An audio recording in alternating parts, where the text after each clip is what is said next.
Mastering humbleness. Sabi po dyan, i-master daw po natin ang ating pagiging humbleness po. Kasi, totoo lang po, di ba, sabi ko nga po sa inyo, eto na po yung nagiging missing sa panahon ngayon. Amen. Marami nang hindi, parang laging mainit ang ulo. Marami nang parang pag lumabas ka lang dyan, makikita mo wala na yung humble. Kung pwede nga lang pong bilhin yung humble, siguro lahat ng may mga maiinit ang ulo, lagi silang bumibili. Amen? Kasi yan na po kasi yung missing sa panahon po natin ngayon. Yan na po ang nawawala. Lalo-lalo na po sa mga Kristiyano. Kaya bilang Kristiyano po tayo, bilang nakakilala sa Panginoon, dapat i-master po natin. Dapat hindi lang yung pag sinabi, nagpapakumbaba naman ako. Hindi. Kailangan natin talaga i-master. Kasi pag hindi natin minaster to yung humbleness na ito, akala natin nagpapakumbaba tayo pero hindi natin alam wala na tayo.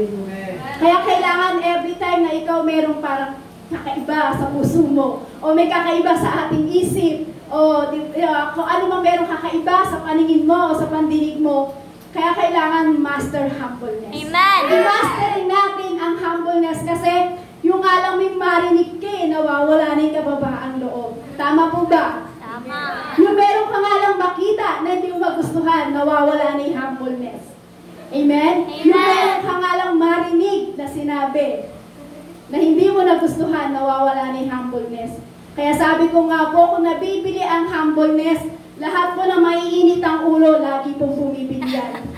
Amen? Pero kailangan po sa anak ng Diyos bilang isang Kristiyano, kailangan na, tayo po ay isang tao lang. Amen? Tayo po ay nakakaranas din po talaga ng nagagalit, nawawala yung humbleness. Kaya kailangan po, bilang isang lingkod ng Diyos, bilang nakakilala sa Panginoon, mag-humble tayo. Amen. Kailangan i-master po natin yung humble na yun kasi yun po yung nawawala. Bakit ko po sinasabi na kailangan i-master natin yung humbleness na yan? Kasi ako po mismo binasag ng Lord po dyan. Amen? Amen. Kayo po ba sa oras na ito, handa po ba kayong pabasag sa Panginoon? Amen. Handa niyo po bang pabasag ang ating mga puso? Amen.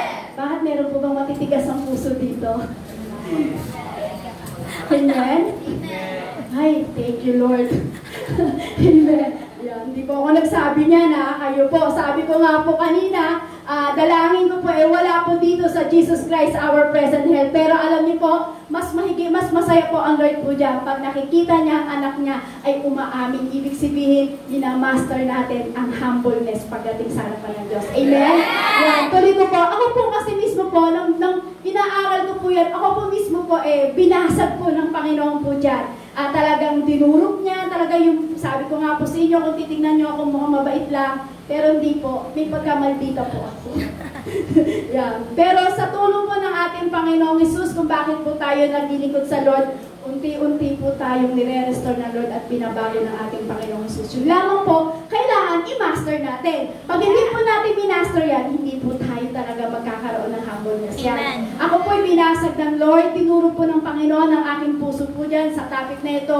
Sabi ko, Lord, di ko namamalayan na ako pala ay meron na neto. Hindi ko namamalayan, Lord, na ang humbleness pala sa harapan mo ay hindi ko na nagagawa. Kaya yung time itong topic na ginagawa ko ito, binasag ako ng Lord, dinurog ako ng Lord. Kasi bakit po? Kasi minsan sa harapan ng Diyos o sa sarili natin, minsan di natin namamalayan na nagiging mayhabang tayo.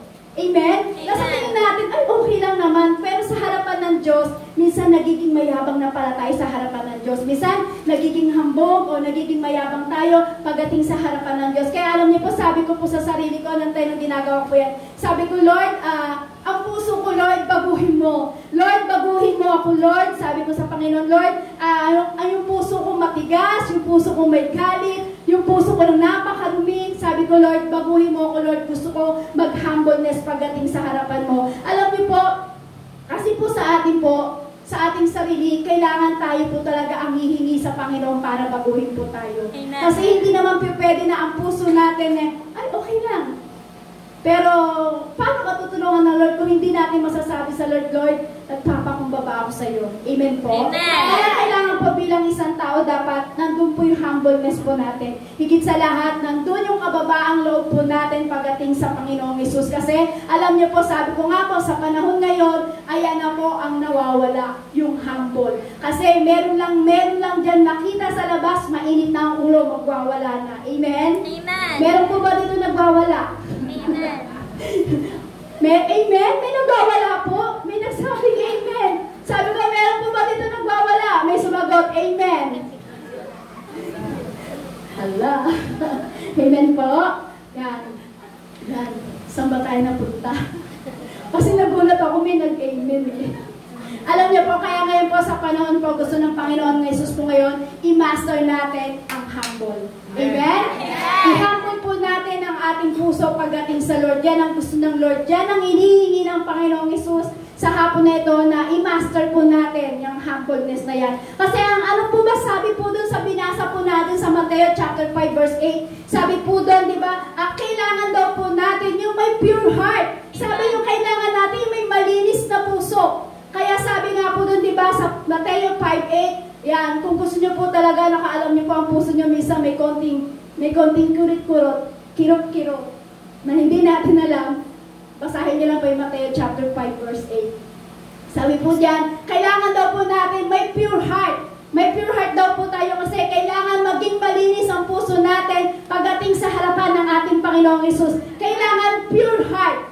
Amen? Sabi mo sa iyong katabi, pure heart. Pure heart. Kasi hindi natin makikita ang ating Panginoong Hesus kung wala tayong malinis na puso. Amen. Hindi mo makikita ang Diyos, hindi mo maririnig ang yung tinig niya, hindi mo mararanasan yung presensya ng ating Panginoong Hesus kung hindi malinis ang ating puso. Amen? Kaya sabi ng Lord, ang hinihingi niya sa hapong ito, pure heart. Amen. Tanong mo sa katabi mo, may pure heart ka ba? May pure heart ka ba? Ano sagot? Amen! Hallelujah! Palakpakan po natin ang ating Panginoong Hesus. Kasi alam niyo po kung bakit? Importante na may pure heart tayo. Importante na may malinis tayong puso. Bakit? Kasi po, sino po dito may pinapanalangin sa Lord? Lahat po tayo, di ba? Meron tayo itinadalangin sa Lord, meron tayo ipinagpipray sa Kanya na ang tagal-tagal na. Pero paano ibibigay ng Lord kung wala tayong pure heart? Paano ibibigay ng Diyos ang panalangin mo kung wala tayong malinis na puso? Paano ibibigay ng Diyos ang panalangin mo kung wala tayong humbleness? Amen? Kaya kailangan po natin yan sa oras nito, yung pure heart na yan. Amen. Yung malinis na puso na yan. Yung may kababaang loob na yan kasi yan ang gusto ng Lord. Bakit po ba? Bakit kailangan sinasabi ng Lord na magkaroon tayo ng pure heart? Kasi alam niyo po ba ang puso natin ay luklukan ng ating Panginoong Hesus? Amen. Alam niyo po ba yung sinasabing templo? Templo ng Diyos? Hindi naman po ito eh. Tayo po mismo. Tayo mismo ang templo ng Diyos, kaya ang puso natin luklukan ng ating Panginoong Hesus. Kaya kung meron tayong bagay na hindi merong maganda sa puso natin, wala tayong humbleness, wala tayong pure heart, wala tayong malinis sa puso, paano titirhan ng Diyos ang ating puso? Amen? Kaya sabi ng Lord sa oras na ito, ang hinihingi ko, pure heart. Ang hinihingi ng Diyos ngayon, kababaang loob. Yan ang gusto ng ating Panginoong Hesus ngayon. Kasi bakit po? Kung meron ka mga ipinapanalangin, kung may pure heart ka, may malinis na puso ka, may humbleness ka, ibibigay ng Diyos sa iyo kung ano ang iyong pinapanalangin sa oras na ito. Amen? Ibig sabihin niyan, pag may pure heart ka, malapit ka sa Panginoong Hesus. Amen? Malapit ang puso mo sa Lord. Malapit yung espiritu mo pagdating sa Lord. Kasi bakit? May pure heart ka eh. Try mo nito yung katabi, may pure heart ka ba, sister? May pure heart ka ba, sister? Ano po sagot? May narinig ako, pure water. May nauuhaw na po yata. Amen? Yan. Ano po ulit sabi ninyong katabi? May pure heart ka ba? May narinig ako, pure honey. Amen? Yan. Gusto po ng Lord po ngayon, sa hapon ito ang hinihingi niya, may pure heart tayo pagdating sa harapan ng Lord. Amen po? Kasi every time na tayo po mayroong pure heart pagdating sa Panginoon, mas lalo tayong napapalapit sa Panginoong Hesus. Every time na tayo mayroong humbleness sa Lord, mas lalo kang napapalapit sa Lord. Every time na ikaw may pure heart, may malinis malinis na puso pagdating sa Panginoon, alam niyo po ba, mas lalo mong naririnig ang tinig ng ating Panginoong Hesus. Amen? Alam niyo ba kung bakit pinauulit-ulit ko po yung pure heart na yan? Kasi yan po talaga ang kamaramihan na wala na sa tao. Amen? Siguro po nakikita niyo po sa paligid niyo, di ba? Konting bagay lang ang init na ng ulo, kukuha na ng iba, makikipagkitaan na sa kalsada. Yeah? Kaya kailangan po talaga may pure heart tayo, may malinis sa puso tayo, may humbleness tayo pagdating sa harapan ng Panginoong Hesus. Amen? Amen! Ang alam po, di ba, pag merong sinabi sa'yo na isang bagay ang iyong kapatid, di ba, parang ang hirap mag-humble. Sino po dito may mga kagalit? Uy, wala. Ang babait po nila. Wala po ba kayong mga kagalit? Ay, praise God. Salamat po sa ating Panginoong Hesus. Ako lang po palang may galit sa puso.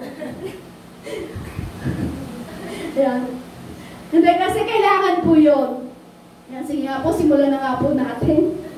Yan, kailangan po kasi yun na kailangan may pure heart tayo. Kasi hindi mo maririnig ang tinig ng Lord, hindi ka mapapalapit sa Lord, at hindi mo mararanasan ang presence ng Lord kung wala tayong pure heart at kung wala tayong humbleness. Kaya kailangan sa hapong ito, tayo po'y mastering humbleness. I-master natin ang pag-humble pagdating sa harapan ng ating Panginoong Hesus. Bakit po? Kasi pag tayo ay may humbleness, lahat ng bagay na gusto mong hingin sa Lord, makukuha mo yan. Lahat ng bagay na parang may dumarating sa iyong mga bagay na hindi magaganda, na pero may kababaang loob ka, may malinis na puso ka, alam niyo po ba kayang-kaya mong talunin anumang bagay na yun? Amen?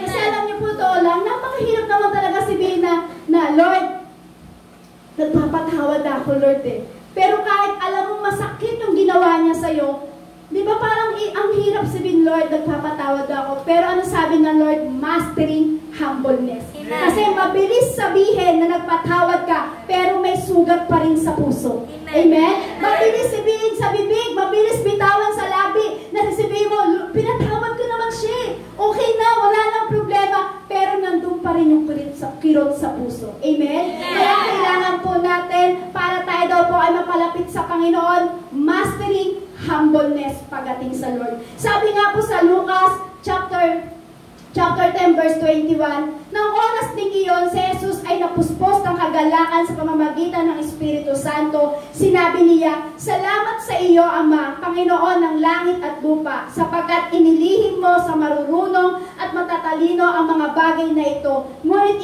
inihayag mo sa mga walang buwang, oo, Ama, sapagkat ganoon ang nais mong mangyari. Tingnan niyo po dito, alam niyo po ba, mga kapatid, itong verse na ito na binigay po sa atin ng ating Panginoong Hesus, ito po hindi daw po niya pinaalam sa mga matatalino. Kasi pag pinaalam niya ito sa mga matatalino, mas lalo po hindi mag-humbleness ang mga matatalino. Amen? Amen? Yung matalino na nga po sila, hindi na nga po nga sila marunong magpakumbaba sa harapan ng Diyos. Yung pa kaya sobrang talino pa. Amen? Amen? Kaya alam niyo po, itong verse na ito, hindi daw po pala ibinigay ito o hindi pinaalam ng Diyos sa mga matatalino. Yung verse na ito, kasi gusto po ng ating Panginoong Hesus, yung walang may pagmamalaki sa harapan niya. Amen? Amen? Kaya sabi nga po dyan, di ba? Sabi po dito, nang oras ding iyon, si Jesus ay napuspos ng kagalakan sa pamamagitan ng Espiritu Santo. Sinabi niya, salamat sa iyo, Ama, Panginoon ng langit at lupa, sapagkat inilihim mo sa marurunong at matatalino ang mga bagay nito, ngunit inihayag mo sa mga walang muwang.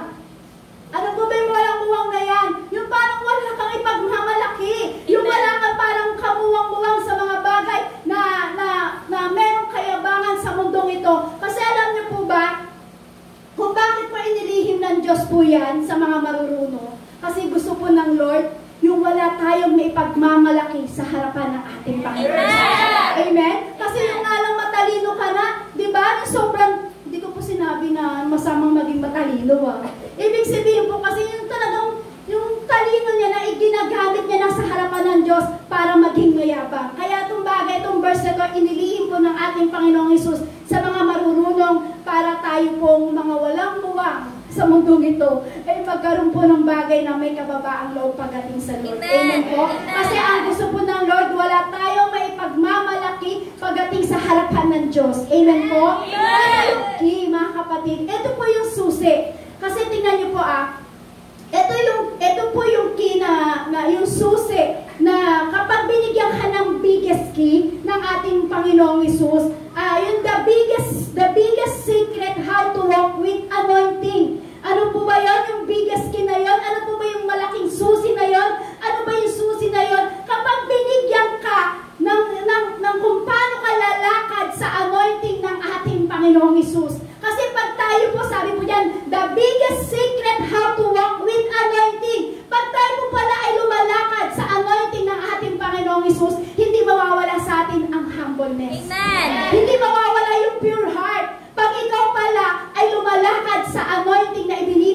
Lord sa iyo. Kaya sabi po dyan, the biggest secret how to walk, anointing. Amen? Ibig sabihin niya, paano po ba natin ito tatanggap? Paano ba natin tatanggapin yon? Paano po ba natin i-handle yung anointing na ibinibigay ng Lord sa atin? Paano po ba natin i-handle yon? Kasi binigyan tayo ng ating Panginoong Hesus ng anointing. Kaya lang po, paano po ba natin ito panghahawakan? Paano po ba natin ito i-handle? Yung anointing na ito, para tayo po pala hindi magkaroon ng pagmamalaki pagdating sa harapan ng Diyos. Yun daw po pala yung pinakamalaking susi na ibinigay sa atin ng Panginoon para hindi tayo magkaroon ng pagmamalaki sa Lord. Yung lumakad tayo sa anointing na sa binibigay sa atin ng ating Panginoon. Amen. Amen? Kasi ang gusto ng Diyos po, ang ibinibigay niya po sa atin is kababaang loob. Amen. Ang gusto ng Lord, mababa ang puso ng bawat mga anak niya. Amen. Mababa po ba ang puso dito? Ganyan kababa? Amen? Praise God! Kasi alam ko po lahat po tayo dito at lahat po ng mga anak ng Diyos, Jesus Christ, our present help, lalo na po dito sa Kalasyaw, kitang-kita namin kung paano po kayo may kababaang loob pagdating sa harapan ng ating Panginoon. Amen? Amen po? Kasi ang gusto ng Lord, wala po tayo may pagmamalaki sa Kanya. Ang gusto po ng Lord, nagpapakumbaba ka, kapatid. Amen? Gusto ng Lord, paulit-ulit kang nagpapakumbaba sa harapan ng ating Panginoong Hesus. Amen? Kaya alam niyo po, ang ibinibigay po sa atin ng Diyos ngayon, walang iba kundi yung humbleness. Hindi ko po pwedeng tigilan sa pagsasalita at banggitin yung humbleness kasi yan po ang nawawala po sa atin sa mga tao ngayon. Yung humbleness na yan. Amen? Ang gusto ng Lord, paulit-ulit ka magpakumbaba ka sa Kanya kasi ibibigay ng Diyos kung anong bagay na hinihiling mo. Paulit-ulit ka nagpapakumbaba sa Lord na kahit anong bagay na nangyari sa'yo, pero paulit-ulit ka nagpapakumbaba sa Panginoon. Ano mang hinihiling mo, kapatid, ibibigay ng Diyos sa'yo. Amen?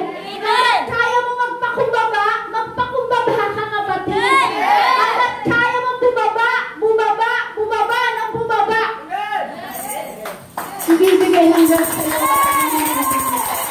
Amen? Kasi sabi ng Lord, mastering humbleness. Kasi mo ipamaster ang humbleness, paano mo gagawin? Bumaba. Amen? Hindi mo magagawang bumaba. Tumaas. Bumaba. Sabi ng Lord, mastering humbleness, kapatid, hanggat kaya mong bumaba, ibibigay ng Diyos sa'yo ang ibibigay mo. Amen?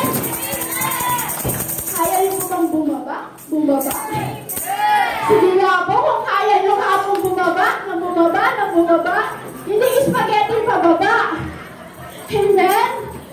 Amen? Kasi sabi ng Lord, kapatid, sabi ng Lord sa atin, hanggat kaya mong paulit-ulit na magpakababa, gawin mo. Amen? Sabi ng iba, hindi ko na kaya, sister. Masakit na sa balakang. Amen? Amen? Yan. Sabi ng Lord, mga anak, hanggat kaya nyo, paulit-ulit na bumaba. Hindi na kaya.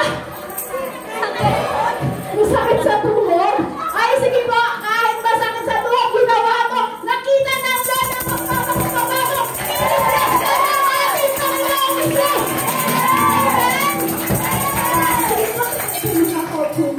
Sabi nila, alam niyo po, maganda po yan. Kahit hindi mo kaya, pinakita mo ang kababaang loob mo sa Lord na marunong kang sumunod pagdating sa Lord. Bumaba. Biglang, hindi na ako makatayo. Di ba po? Kahit pa ulit-ulit na kayang magpakababa, gawin mo. Kasi bakit? Kahit pa ulit-ulit kang sinasaktan, paulit-ulit kang nagpapakumbaba naman, paulit-ulit na ibibigay ng Diyos sa iyo o ano ang kahilingan mo. Ang gusto ng Lord, humbleness. Amen? Kasi, ang gusto ng Lord, hanggat kaya mong magpakumbaba, magpakumbaba ka. Kasi sa panahon ngayon, yan na po ang nawawala, ang kababaang loob. Amen? Amen po? Bakit po gusto ng Lord na hanggat kaya natin ay magpakumbaba tayo? Bakit po? Kasi ang Lord, please God. Amen? Oo, minsan may nasasabi tayo. Minsan may nasasabi ka pa. Pero alam niyo po mga kapatid, ang ating Panginoong Jesus, please God po yan eh. Kailangan natin talaga i-please ang ating Panginoong Jesus. Kaya sabi niya, hanggat kaya mo magpakumbaba ng paulit-ulit, magpakumbaba ka. Amen? Kasi gusto ng Lord talaga tayo ay magpakumbaba talaga. Kasi yan po ang kategory ng ating Panginoong Jesus. Nagpakaalipin, nagpakababa, yan po ang talagang ginawa ng ating Panginoong Jesus sa mundong ito. Kaya gusto ng Lord, kahit masakit, kahit anong nangyari, gusto ng Lord, paulit-ulit kang magpakababa pagdating sa harapan ng ating Panginoong Jesus. Bakit po? Pleasing God po ang ating Panginoong Jesus. Amen po? Amen. Kasi gusto natin i-please ang Lord. Kaya kung bakit gusto natin magpakababa tayo sa harapan ng Lord.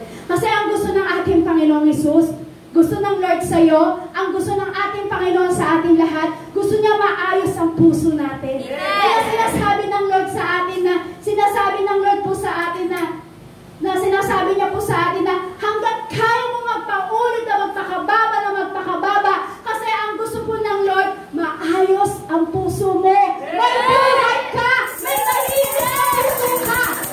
Kasi kung hindi natin kakaroon ng magpakababa, hindi tayo magkakaroon ng pure heart. Amen?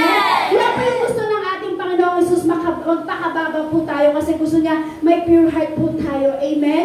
Kaya kung sinasabing paulit-ulit po ito, kasi ang gusto ng Lord talaga magpakumbaba tayo. Amen? Kahit nasaktan ka. Amen? Magpakumbaba ka pa rin. Kahit anong ginawa sa'yo, magpakumbaba ka rin. Kahit paulit-ulit ka sinasaktan, magpakumbaba ka pa rin. Kasi bakit po? Kasi, kasi po ang Diyos po ay talagang, ang gusto niya please God po ang ating Panginoong Jesus.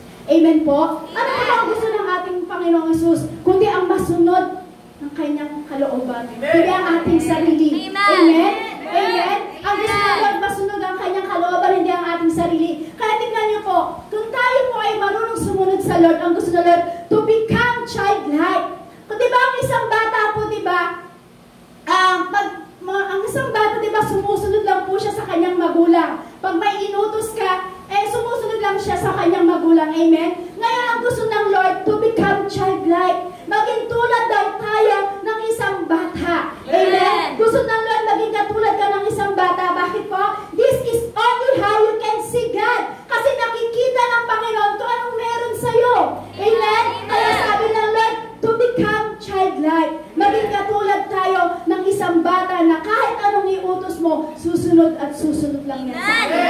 Amen? Amen? Kasi nakikita ng Lord. Alam niyo po yung parang, di ba lahat po tayo may anak? Amen?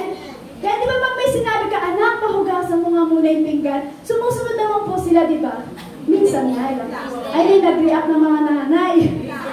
Minsan lang po. O talagang wala talaga. Amen? Pero alam niyo po kung ano yung sinasabi po ng Lord dito?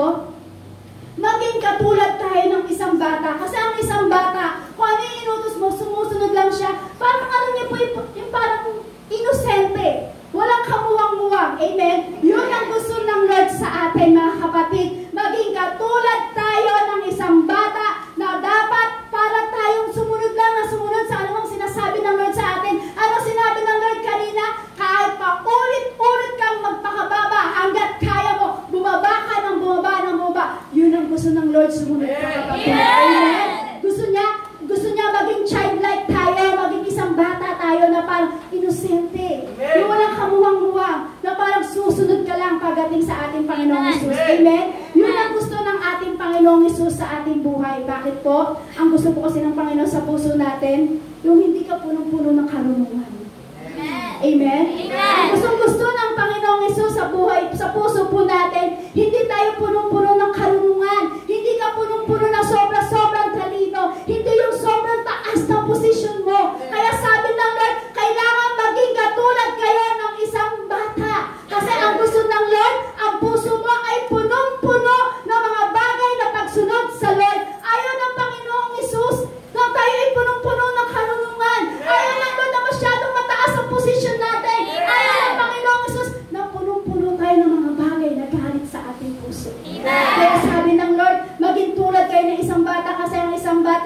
ito po talaga ay sumusunod lamang pagdating sa ating mga bagay na inuutos. Amen? Ganon po sa Lord.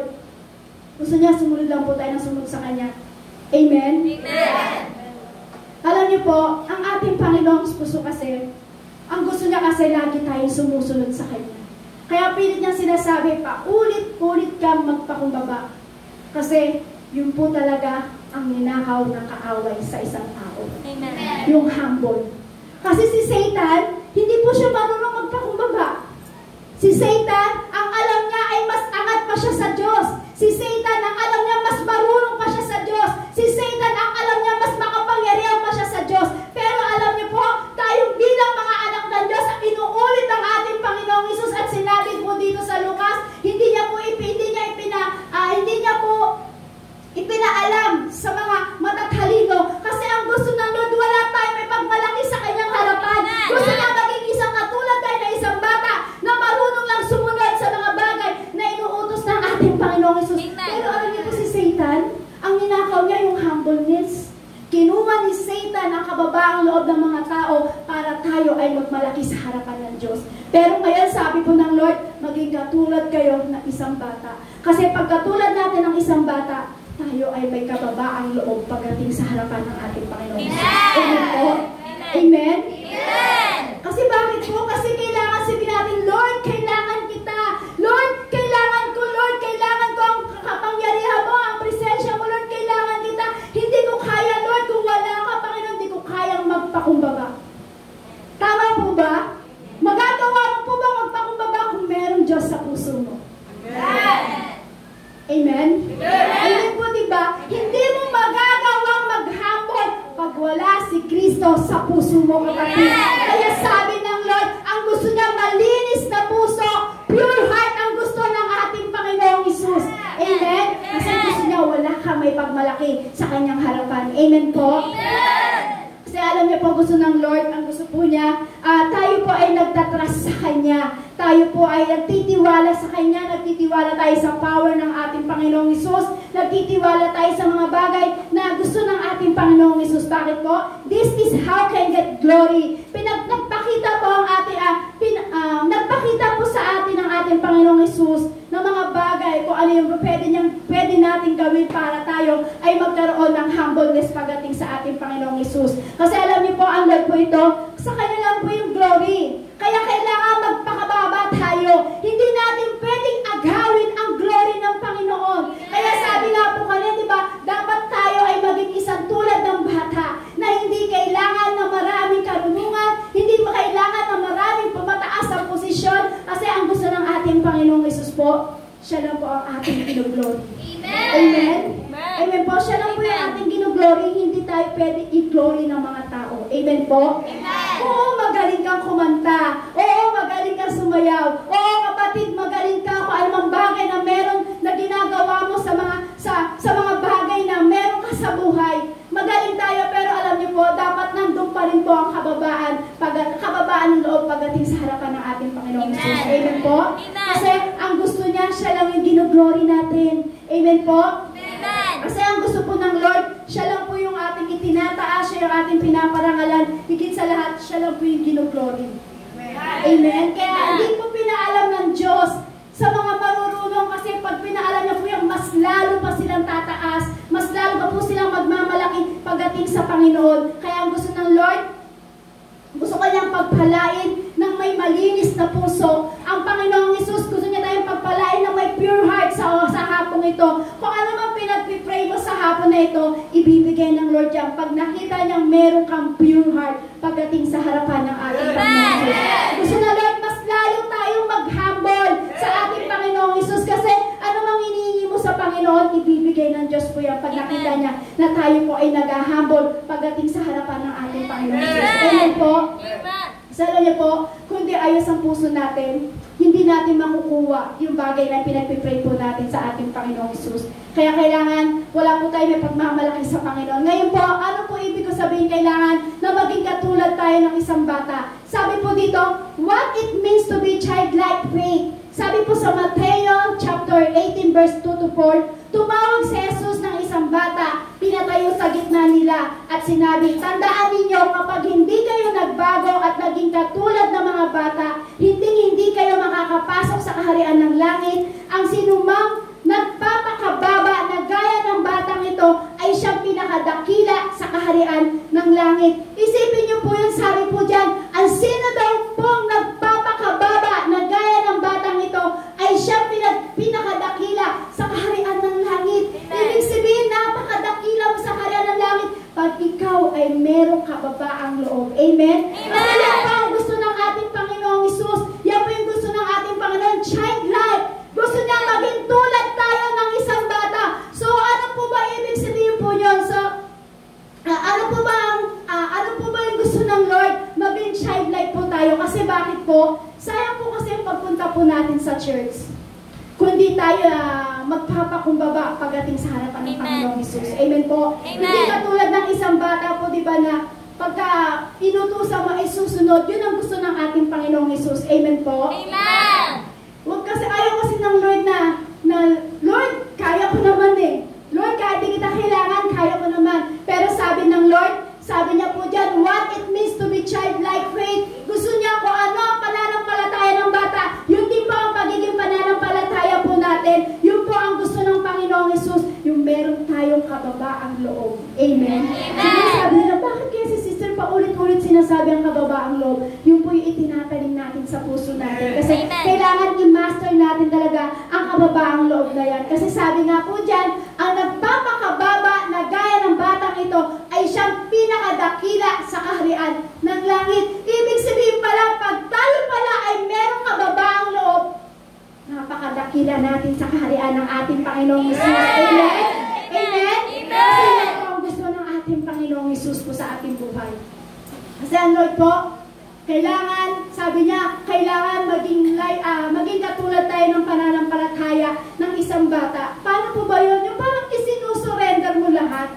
Yung parang, di ba, ang isang bata, pag pinagalitan mo siya, di ba, nagsasabi na siya lahat, sinasabi niya na lahat. Yun di ba ang gusto ng Lord? Pag tayo ang may kababaang loob, gusto ng Lord, isinusurrender natin lahat sa Kanya. Sinasabi natin lahat sa Kanya. Ano mang meron sa buhay mo, ano mang meron sa kalooban mo, ano mang meron sa puso mo, o ano mang meron sa harapan ng buhay mo, gusto ng Lord, isinusurrender natin sa Kanya. Bakit po? Kasi ang Diyos naririnig ka, kapatid. Amen? Meron po tayong pag-aaralan po dito kung bakit kailangan po may kababaang loob po tayo. Pero sabi po dito, some characteristic of a child. Sabi dito, ito daw po yung mga characteristic ng mga bata daw po. Sabi po dito, unang-una, children are teachable. Sabi po dyan, yung mabilis siyang turuan, yung mabilis makinig, mabilis turuan, humility and trust. Yung parang, mabilis po sila, may kababaang loob po talaga ang mga bata. Higit sa lahat, mabilis silang magtiwala. Amen. Children are not skeptical. Yung mga bata na hindi nag-aalinlangan po, di ba? Ang mga bata, hindi sila nag-aalinlangan. Amen po?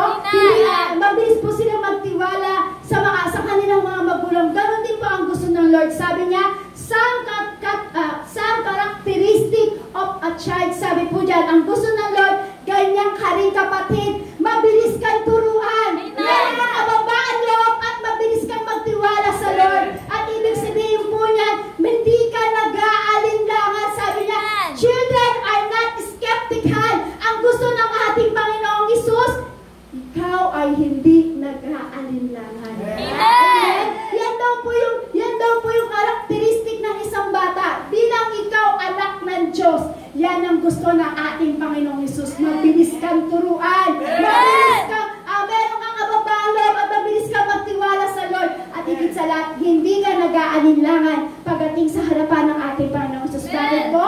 Ang mga bata ay hindi nag-aalinlangan.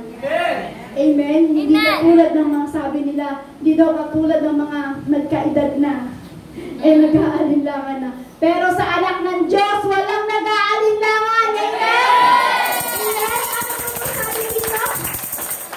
Characteristic of Pharisee po yan. Kung kanina po sa bata ay meron po silang karakteristik. Ngayon naman po, ang Pharisee ay meron po karakteristik. Ito po yung ating tatalakayin. Yan, sabi po dito, they threw aside God's commandments. Sabi po sa Marcos chapter 7 verse 10 to 9, walang kabuluhan ang kanilang pagsamba sapagkat itinuturo nilang galing sa Diyos ang kanilang mga utos. Pinabaliwala ninyo ang utos ng Diyos at ang sinusunod ninyo yung mga tradisyon ng tao. Sinabi pa ni Jesus, ang gagaling ninyo para lamang masunod ang inyong mga tradisyon. Pinawalang bisa ninyo ang utos ng Diyos. Kasi ito po ang karakteristik po ng Pharisee. Ito po, hindi sila katulad ng puso ng isang bata. Di ba? Ang isang bata po kanina, ang karakteristik po niya ay mabilis turuan. Amen? Ang isang karakteristik ng isang bata, mabilis magtiwala, mahina't hindi nag-aalinlangan. Pero ito pong karakteristik ng mga Pharisee na ito, itong Pharisee na ito, ay sila po ay gumagawa sila ng mga tradisyon nila na gusto nilang masunod at pinapawalang bisa nila ang utos ng Diyos. Ano po ibig sabihin po ng ating Panginoong Hesus dito? Minsan may mga bagay tayo na ang nasusunod sa atin ang ating sarili. Ano mga bagay na tradisyon na nagagawa natin, sinusunod natin, pero ang sabi ng Lord, kailangan hindi ganyan. Kailangan ito ang masunod.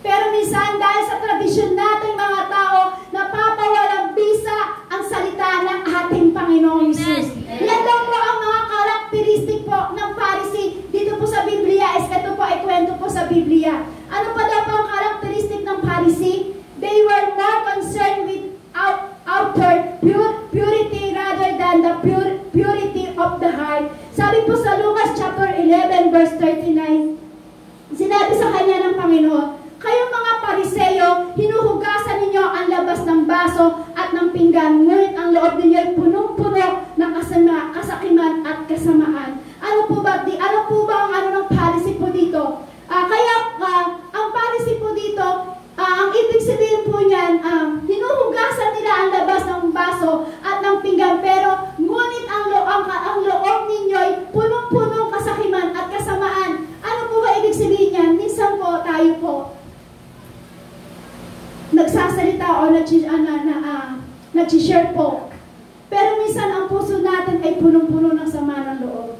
Pero minsan ang puso natin ay punong-puno ng kasamaan. Minsan ang puso natin ay punong-puno ng kasakiman. Pero alam niyo po, ayaw ng Diyos na maging tulad tayo ng Pharisee. Kasi ito po ang karakteristik ng Pharisee. Pinapakita ko po sa inyo kung anong karakteristik ng Pharisee sa pagkakaiba doon sa pagiging childlike po. Amen po? Amen! Kasi ang karakteristik ng bata ay mabilis sa bunod, mabilis turuan, mabilis magtiwala, higit sa lahat hindi nag-aalilangan. Pero ang karakteristik ng Pharisee, eto po sila, mabilis maghusga, mabilis magsalita. Ito ang karakteristik ng Pharisee na ito, hindi sila marunong sumunod sa pinag-uutos ng ating Panginoong Hesus. Amen? Amen!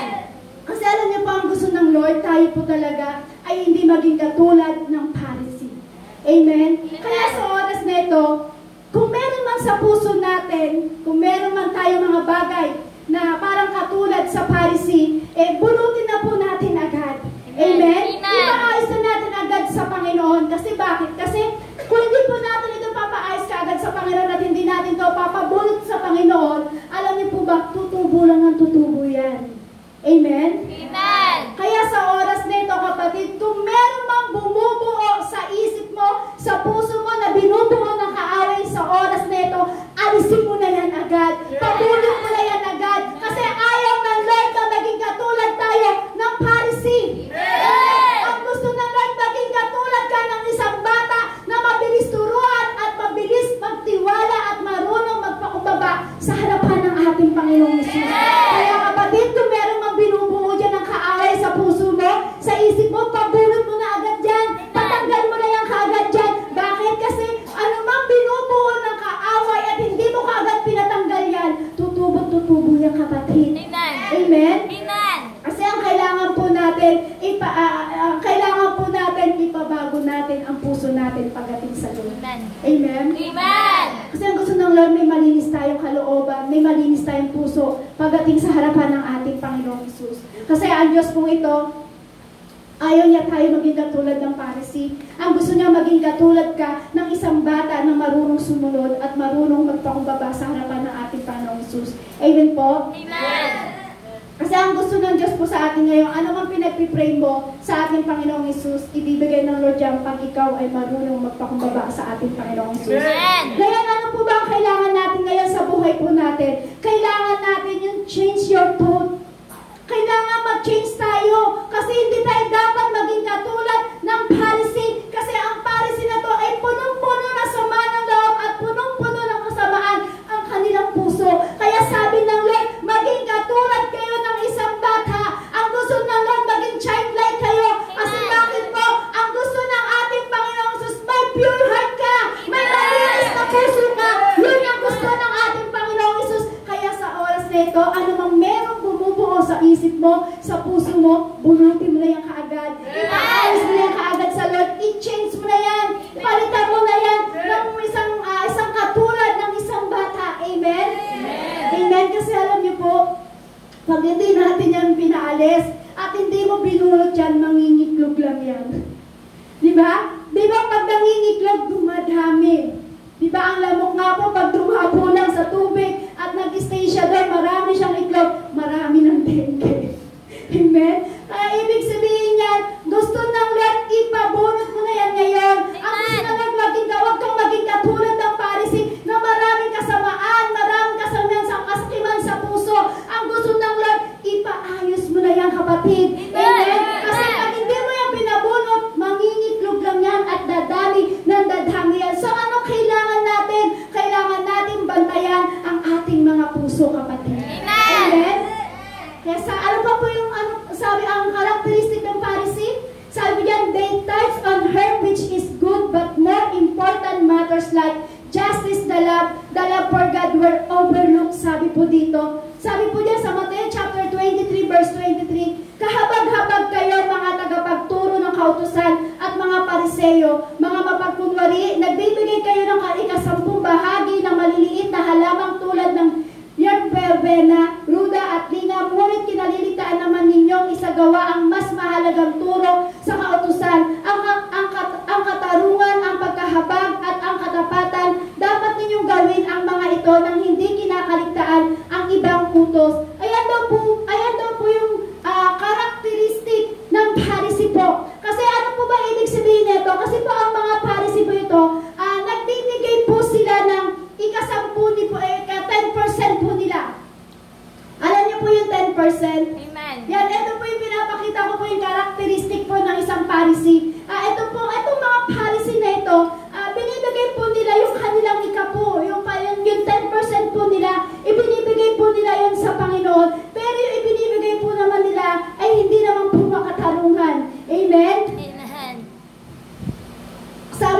Sabi po diyan kasi ibinibigay daw po nila yung dapat ang 10% po ay para sa Lord. Amen? Amen. 100% po, ang 90% ay para kanino? Sa atin yun. Lahat po yun napapakinabangan natin. Pero ang hinihingi ng Lord ay 10%. Pero itong mga karakteristik po ng Pharisee, hindi po nila binibigay yung tamang 10% pagdating doon sa mga bagay na handog nila pagdating sa Panginoon. Ibig sabihin, itong mga Pharisee na ito, hindi sila marunong magtiwala pagdating sa Panginoon. Nag-aalinlangan sila, ibibigay ko ba ng buo to? O wag na.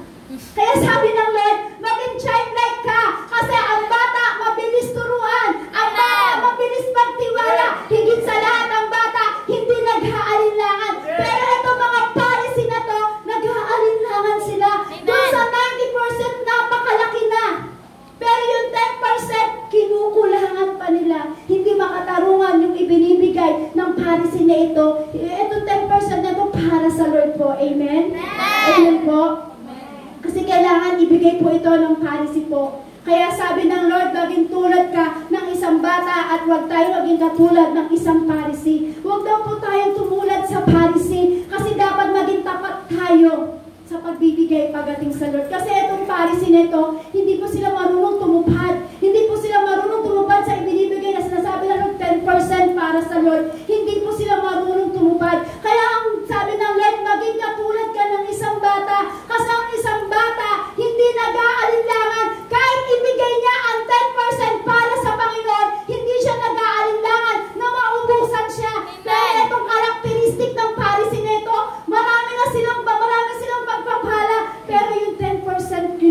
kailangan pa rin nila. Amen. Kaya sabi na Lord, maging tulad daw po tayo ng isang bata na hindi nag-aalinlangan. Bakit po? Kasi ang Lord naman talaga ang source lahat ng pinanggagalingan sa ating pinanggagalingan ng pagpapala mo. Amen? Amen. So, yun ang gusto ng Lord. Kasi kailangan, yung 10% daw po, sabi nga dito, sabi ko nga po dito, sa Matthew 20:23, sabi po ng Diyos po dyan, hindi daw po makatarungan yung ibinibigay ng Pharisee sa kanya. Kaya sabi ng Diyos, kailangan maging tulad tayo ng isang bata na hindi nag-aalinlangan, na kahit anong ibigay ng batang ito, hindi siya mag-aalinlangan na maubusan. Bakit? Mabilis magtiwala ang isang bata. Amen? Amen. Sabi ko nga po kanina, nang nire-review ko po ito, sabi ko, Lord, kaya mo pala sinabi na maging katulad kami ng isang bata kasi yung bata hindi marunong mag-alinlangan. Lahat ibibigay niya kasi mabilis siya magtiwala. Pero itong Pharisee nito, sabi ko, Lord, nag-aalinlangan. Parang kami minsan, Lord, nag-aalinlangan kami. Kahit ako tinamaan. Sabi ko, Lord, masyado mo na akong dinurog, Lord, sabi ko sa Panginoon. Lord, masyadong durog na yung puso ko, Lord. Pero alam niyo po, nakaka-bless kasi ang Lord nagre-remind sa atin na ituturo niya sa atin kasi bakit po ayaw niya tayong gumaya sa Pharisee na ito. Amen. Amen po? Amen. Kailangan maging tapat tayo. Sabi ng Lord, kailangan maging tapat tayo sa pagbibigay pagdating sa Panginoon kasi ang lahat ng pinanggagalingan ng pagpapala mo, yung source na nanggagaling ng mga source mo, walang iba kundi sa ating Panginoong Hesus. Amen. Kaya lahat ng galing, lahat ng blessing mo galing sa Panginoon yan. Amen. Yung hininga mo kapatid, galing sa Panginoon yan. Amen. Yung kalakasan mo, galing sa Panginoon yan. Yung kagalingan mo, galing sa Panginoon yan. Kaya sabi ng Lord, huwag tayong tutulad sa Panginoon. Amen po? Yung kagalingan na natamo natin sa ating buhay, blessing po ng Lord po yan. Hindi lang po 10% ang ibinigay sa atin ng Lord. Buong buhay. Amen? Ilang percent lang po ba binigay ng Lord sa atin? 10% lang po ba? Hindi po, di ba? Nang ipinako po si Kristo sa krus para tayo ay magkaroon ng kaligtasan, buong buhay na po. Amen? Meron nga po ako naaalang kwento. Sabi, narinig ko lang po ito kay Pastor ko yata. Meron siyang na-refresh lang po sa akin. Sabi po dito, nag-usap po si Manok at si Baboy. Sabi ni Iklog, ay ni Manok, sabi niya, ako pagka nangingiklog, binibigay ko lahat. Iklog. Eto naman si Baboy sumagot, ikaw iklog lang yung ibinibigay mo. Ako pag nagbigay buong buhay ko. Amen? Amen. Nagets niyo po? Amen. Buong buhay na ibinigay ng Baboy. Pag siya'y pinusok na sa puso, tinatay na siya, litsyon na siya. Buong buhay, buong katawan, lahat, buong laman ibinigay. Pero si Manok, iklog lang ibinigay niya. Amen? Pero ito si Baboy, buong buhay niya. Amen? Amen. Amen po? Amen. Ito si Christ, ganun. Buong buhay yung ibinigay niya sa atin. Hindi lang iklog yung ibinigay niya. Buong buhay niya. Yung time na ipinako siya sa cross, nahirapan, binugbog, pinahirapan ng mga tao. At alam niyo po ba, minumura-mura po siya ng mga tao, hinahampas-hampas po siya, binubugbog po siya. Hindi po yun narintahanan ni Christ. Dahil mahal ka ng Lord, dahil ito ang Diyos na to para makuha niyang kababaang loob ng isang tao at may kababaang loob ng Diyos sa atin, may pagmamahal ng Diyos sa atin, ibinigay niya ang buong buhay niya para tayo ay maligtas. Ito mga Pharisee na to, binigay sa kanilang kaligtasan, pero binigay nila kulang pa ang 10% pagdating sa Panginoon. Amen po? Amen. Kasi alam niyo po yan po ang gusto ng Lord. Kailangan magkaroon po tayo ng isang karakteristik ng isang bata. Hindi po magkaroon tayo ng karakteristik ng isang Pariseyo. Kaya wag po tayo tumulad sa mga Pariseyo. Dapat maging totoo po tayo sa Panginoon. Sabihin mo sa katabi mo na ayaw kong maging Pariseyo. Ayaw ko maging Pariseyo. Ano pa daw yung karakteristik ng Pharisee? They left their highest seat and public greetings in the market because they were selfish and wanted to be seen by people to the point of enlarging the border of their clothes. Sabi po dito, sa Lucas chapter 11, verse 43 to 45, nakakaawa kayong mga Pariseyo. Mahilig kayong umupo sa mga upuang pandangal, sa mga